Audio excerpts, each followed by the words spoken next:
की बात करने वाले हैं एंकल जॉइंट पे, यानी कि जो एड़ी के आसपास का जो जॉइंट होता है, टखने का जो जॉइंट होता है, उसके अंदर होने वाली परेशानी की बात कर रहे हैं।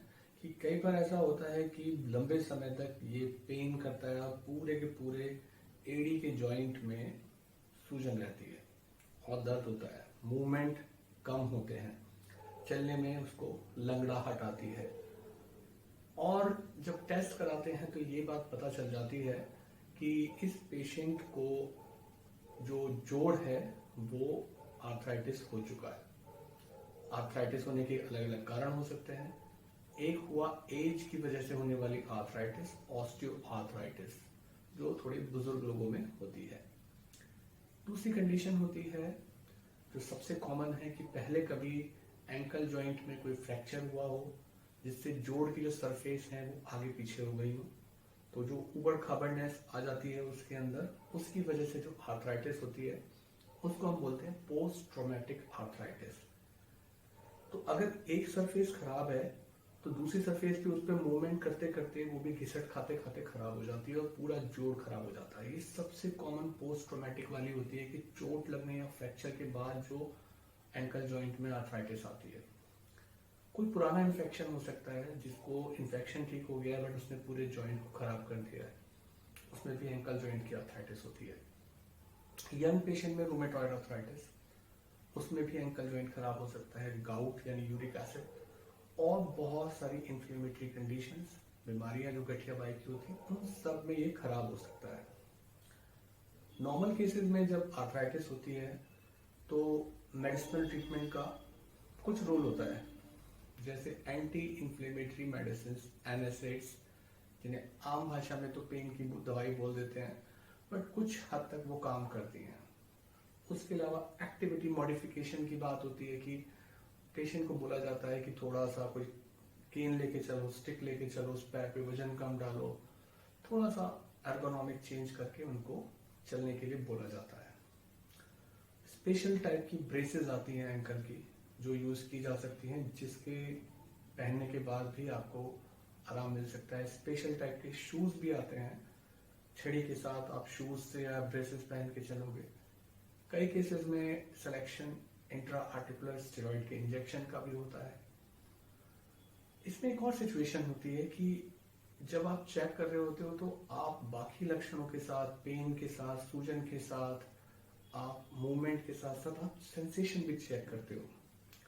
क्योंकि अगर सेंसेशन की कमी है, एक बीमारी होती है जिसे हम शार्कोट जॉइंट्स बोलते हैं। शार्कोट जॉइंट के अंदर क्या होता है कि नसों का कनेक्शन ऐसा खराब होता है कि आपको एंकल का एहसास ही नहीं होता है और वो इंसान का एंकल जो पूरा खराब हो जाता है, हड्डियों का चूरा बन जाता है। हालांकि उनको पेन नहीं होता पर वो पूरी तरीके से खराब हो जाता है। अब अगर हमारा जो मेडिसिनल ट्रीटमेंट है उससे हेल्प नहीं मिल रही है, बहुत ट्राई किया, तो दो ऑप्शन बचते हैं। एक ऑप्शन होता है कि एंकल जॉइंट को फ्यूज कर दो, मतलब जो जॉइंट की स्मूथ सरफेस थी जो मूवमेंट करती थी, उन दोनों स्पेस को आपस में चिपकाने की सर्जरी, वो किसी प्लेट की सहायता से हो सकती है, किसी रॉड की सहायता से हो सकती है, स्क्रू की सहायता से हो सकती है। एक्सटर्नल फिक्सेटर होते हैं जो आप पिक्चर्स में देख रहे हैं, उनसे सबसे की जा सकती है। यह है आर्थरोटेसिस। ज्यादातर केसेस में यही सर्जरी की जाती है। कुछ केसेस के अंदर रिप्लेसमेंट भी किया जाता है। रिप्लेसमेंट हालांकि ज्यादा अच्छी सर्जरी देखने में लगती है और सच में अगर सही पेशेंट के अंदर की जाए तो उनकी चाल काफी अच्छी आती है रिप्लेसमेंट के बाद। पर ये पेशेंट सिलेक्शन बहुत इंपॉर्टेंट है। एल्डरली पेशेंट हो, मतलब 55-60 से ऊपर का, जिनकी लो डिमांड हो कि बहुत ज्यादा चलना फिरना ना हो, थोड़ा बहुत चलना फिरना हो, उनके लिए तो वो ठीक है। क्योंकि अगर 55 से छोटी एज में कर दी तो चलते चलते मशीन है खराब हो जाएगी, तो दोबारा रिप्लेसमेंट की आवश्यकता पड़ सकती है। उसे हम रिवीजन सर्जरी बोलते हैं, महंगी सर्जरी होती है। रिप्लेसमेंट में हमेशा ही कॉम्प्लिकेशंस के चांसेस ज्यादा होते हैं और दोबारा बदलने की संभावना बन सकती है। कुछ केसेस में आपको रिवीजन के बारे में सोचना ही नहीं है, ये ऑप्शन हमारे पास है। अगर जोड़ों के अंदर बहुत ज्यादा डिफॉर्मिटी है, आसपास की मांसपेशियां, लिगामेंट्स काफी डिस्टर्ब हैं, तो आपको रिप्लेसमेंट के बारे में सोचना ही नहीं है। उसके अलावा आसपास का जो सॉफ्ट टिश्यू कवर है, मसल्स है, स्किन है, उसकी क्वालिटी अच्छी नहीं है, रिप्लेसमेंट के बारे में सोचना ही नहीं है। पहले कभी या अभी कोई इन्फेक्शन की सिचुएशन लग रही है आसपास के जोड़ों में, सोचना ही नहीं है। उसके अलावा अगर एक बॉन होती है एंकल जॉइंट में, जिसे टैलस बोलते हैं, कई बार उसमें खून का दौरा कम हो जाता है, उसे हम एवियन टैलस बोलते हैं, वहां भी ये नहीं करते, वहां भी जोड़ को चिपकाने वाली सर्जरी यानी आर्थ्रोडेसिस की जाती है। शार्कॉट जॉइंट की बात की थी कि जब न्यूरोवस्कुलर प्रॉब्लम होती है, यानी कि नसों की प्रॉब्लम होती है, कि ब्रेन ये सेंस ही नहीं कर पाता है कि नीचे इतनी ज्यादा प्रॉब्लम है, एंकल जॉइंट पूरा खराब हो चुका है, जहां हड्डी चूरा बन जाती है, वहां भी रिप्लेसमेंट नहीं किया जाता। कुछ और सिचुएशंस भी होती हैं, जैसे कि कुछ लोगों के लिगामेंट्स बहुत इनस्टेबल होते हैं, बहुत फ्लेक्सिबल होते हैं, तो वहां भी हम रिप्लेसमेंट की बात नहीं करते। शुगर के पेशेंट में भी रिलेटिवली अवॉइड किया जा सकता है कि अगर वो अनकंट्रोल्ड शुगर का पेशेंट है। स्मोकर्स के अंदर, क्योंकि स्मोकर्स में जैसे जैसे नीचे की तरफ चलते हैं खून की नलियां पतली होनी शुरू हो जाती हैं, तो वहां पर एंकल के पास सर्जरी करना, तो वहां पर वुंड हीलिंग यानी कि घाव के भरने में प्रॉब्लम हो सकती है। ऑस्टियोपोरोसिस, कि वेट बेयरिंग जोड़ है जहां सारा वजन पड़ता है, तो भी थोड़ा अवॉइड किया जा सकता है। या पेशेंट बहुत मॉर्बिडली ओबीज है, तो भी हम रिप्लेसमेंट को अवॉइड कर सकते हैं। दूसरी बात हमने की थी जोड़ को चिपकाने की, चाहे वो स्क्रू से, प्लेट से, फिक्सेटर से या नेल डाल के, सारे ऑप्शंस होते हैं। तो नॉर्मली हम चिपकाते हैं, ऊपर की बॉन जो बड़ी बॉन होती है वो टिबिया है, नीचे टैलस है, इन दोनों जोड़ को हम चिपका देते हैं। कई बार ऐसा होता है कि जो टैलस वाली बॉन है उसके अंदर और टिबिया के बीच में भी आर्थराइटिस होती है, और उस सिचुएशन के अंदर अगर ऐसी कंडीशन होती है तो हम उसके नीचे के जो जोड़ है उसको हम डायरेक्ट वहां से जोड़ देते हैं। टिबिया वाली बॉन को कैल्केनियम से, सारे को डायरेक्ट कैल्केनियम से जोड़ देते हैं।